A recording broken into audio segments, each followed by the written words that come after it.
14 सितंबर तक जागृति अवस्थी एक आम स्टूडेंट थी, लेकिन 14 अक्टूबर नहीं आ पाया है और वो सेलिब्रिटी की तरह हो गई हैं।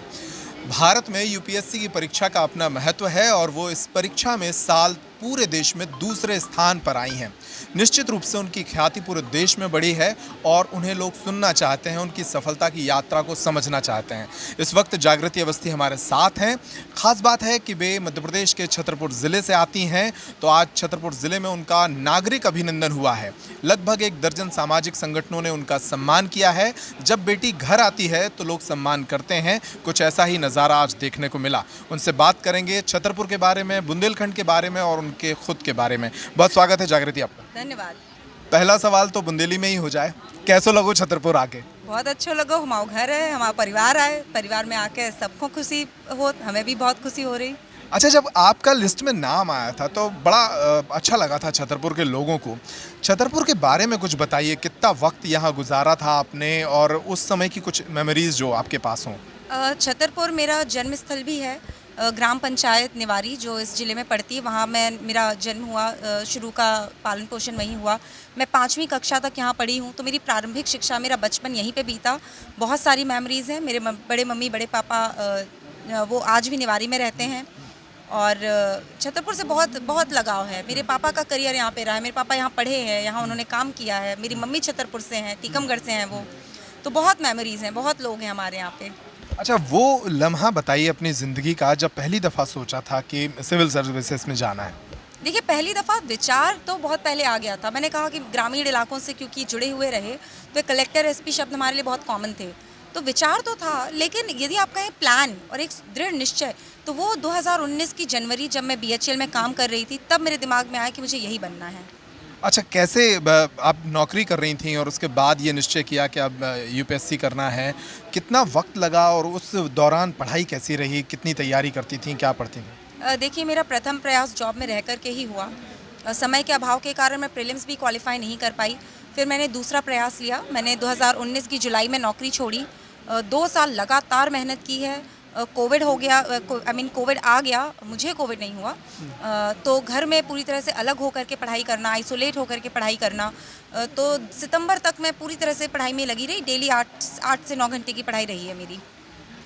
जो दूसरे स्टूडेंट्स हैं और बहुत सारे जो बच्चे तैयारी कर रहे हैं सिविल सर्विसेज की, उनको एक क्विक तरीका क्या बताएंगी कि कैसे वो भी सिविल सर्विसेज में सक्सेस हो सकते हैं? सबसे पहले तो यही क्विक बताऊंगी कि there is no quick fix. आपको मेहनत करनी पड़ेगी, सिलेबस समझना पड़ेगा, उसे कंप्लीट करना पड़ेगा, रिवीजन करना पड़ेगा, प्रैक्टिस करनी पड़ेगी, कमियां निकालनी पड़ेंगी, कमियों को सुधारना पड़ेगा और सबसे ज़रूरी खुद पे भरोसा रखना होगा। लंबी जर्नी है, कई बार उतार चढ़ाव आते हैं, उन्हें पार करने के लिए खुद पे भरोसा ज़रूरी है। अच्छा, ये तो हो गया पढ़ाई लिखाई से जुड़े प्रश्न जो आपके तमाम इंटरव्यूज़ में दर्शक सुन चुके हैं। हम पत्रकार हेडलाइंस उस समय खोजते हैं कि आप लोग जब सेलेक्ट होते हैं नंबर 1 नंबर 2, तो हम ये दिखाना चाहते हैं कि आप किसी दूसरे ग्रह से आए हैं और इतना पढ़ते थे इसलिए सिलेक्ट हो गए। मैंने कुछ खबरें आपकी शुरुआत में पढ़ी थी, आपके घर में 4 साल से टीवी नहीं चला, आपने म्यूज़िक नहीं सुना, आप सोशल प्लेटफॉर्म पर नहीं हैं। सच है ये सब? देखिए, 4 साल टीवी ना चलना मेरा त्याग नहीं, मेरे माता पिता का त्याग है। टीवी ख़राब हो गया 4 साल पहले, तब मेरा भाई नीट की तैयारी करता था। हमने टीवी नहीं खरीदा कि उसे दिक्कत ना हो। फिर मैं पढ़ने लगी तो फिर उन्होंने टीवी नहीं खरीदा। हम तो टीवी कम देखते थे, मोबाइल लैपटॉप से ही शोज़ देख लेते थे। ये माता पिता का त्याग है। सोशल मीडिया की बात करूँ तो ये मैंने ज़रूरी ही नहीं समझा कि मैं वहाँ पे रहूँ और मैंने 2019 से 21 तक छोड़ दिया क्योंकि नौकरी छोड़ी थी, एक रिस्क था, तो किसी भी तरह की डिस्ट्रैक्शन से दूर रहना चाहती थी। लेकिन इसका मतलब ये नहीं कि हम पूरे समय पढ़ ही रहे थे।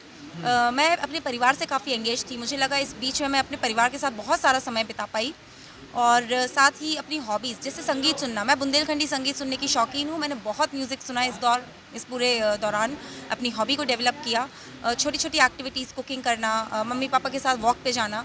तो आप एक बैलेंस बना करके चलिए। उन चीज़ों से दूर रहिए जो आपका ध्यान आकर्षित करते हो दूसरी चीज़ों में और वो आपके दिमाग को ऑक्यूपाई करते हो। इसलिए सोशल मीडिया से दूर रहिए।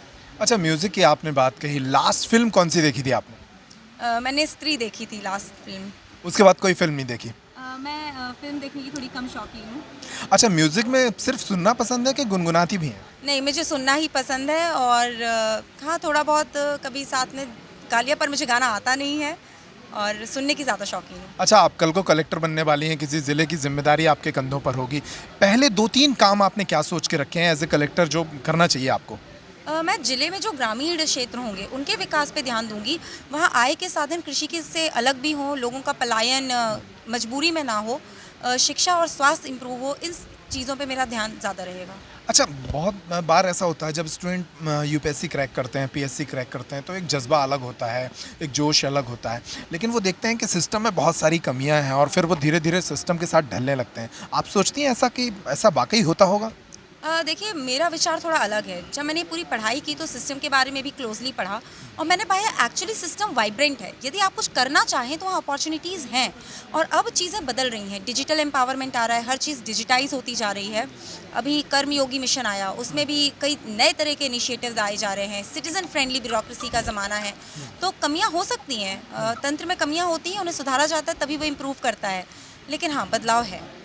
अच्छा, पढ़ाई लिखाई में क्या, मैं थोड़ा सा अलग दिशा में जा रहा हूँ, माइथोलॉजी और आध्यात्मिक की तरफ रुझान है आपका? उस तरफ भी कुछ पढ़ती हैं? देखिए, मैंने पढ़ा तो बहुत कम है। मैंने स्वामी विवेकानंद के थोड़े बहुत वर्क्स पढ़े हैं अध्यात्म पे।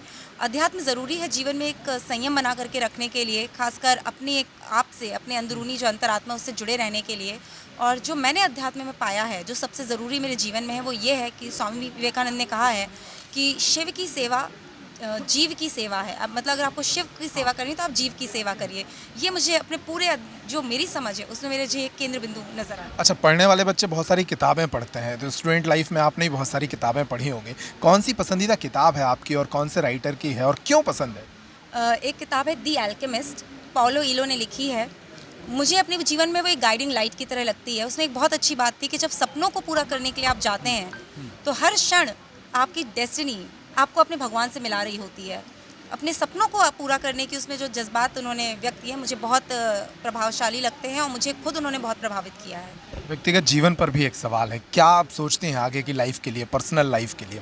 मैं अपनी पर्सनल लाइफ को बहुत ही सिंपल रखना चाहती हूँ। अभी तक जिन क्वालिटीज़ ने मुझे आगे बढ़ाया है उन क्वालिटीज़ से जुड़े रहना चाहती हूँ और पर्सनली एक अकाउंटेबल व्यक्ति, जितने भी मेरे परिजन हैं उन सभी के साथ एक अच्छा मेरा क्योंकि जिन्होंने मेरे लिए इतना कुछ किया है उनके साथ मेरा एक अच्छा बिहेवियर बना रहे। और वो सभी कह रहे हैं बदल तो नहीं जाओगी, बदल तो नहीं जाओगी, तो मेरी ये उम्मीद है कि मैं कभी बदलूँ ना और लोगों से हमेशा जुड़ करके काम कर सकूँ। चलिए, बहुत शुक्रिया जागृति जी हमसे बात करने के लिए। आपकी ये प्रेरणाएं निश्चित रूप से बाकी स्टूडेंट्स के बहुत काम आएंगी। बहुत धन्यवाद, बहुत धन्यवाद। तो ये थी जागृति अवस्थी, जो कि यूपीएससी की इस साल की परीक्षा में देश में दूसरे स्थान पर थीं और उनकी कामयाबी बहुत सारे दूसरे विद्यार्थियों के लिए बहुत बहुत प्रेरणाएँ दे सकती है। आज के इस इंटरव्यू में हमने उनसे बहुत सारी बातें इसीलिए की। इस इंटरव्यू में इतना ही। नमस्कार।